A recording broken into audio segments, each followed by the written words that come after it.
বন্ধুরা, আপনারা ড্রাগন গাছটে ফলের ক্যারেটে 2টো করে লাগাবেন।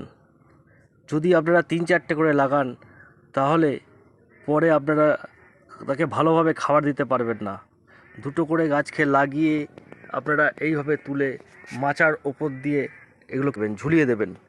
এই মাচা থেকে এক এক গাছ প্রতি 3টে থেকে 4টের বেশি ডাল নেবেন না, 3-4টে ডাল নিলেই যথেষ্ট।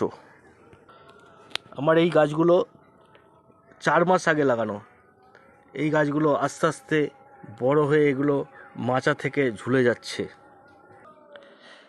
আমি এখানটা ট্যালিস পদ্ধতিতে প্যারাপিটের ছাদে প্যারাপিটের গায়ে 1.5 ইঞ্চি পাইপ দিয়ে ট্যালিস পদ্ধতিতে এখানটা মাচা করেছি। এই মাচার ওপর দিয়ে আমি এই ডালগুলোকে ঝুলিয়ে দেব। এটাতে জায়গাও কম লাগবে এবং ফলও ভালো হবে।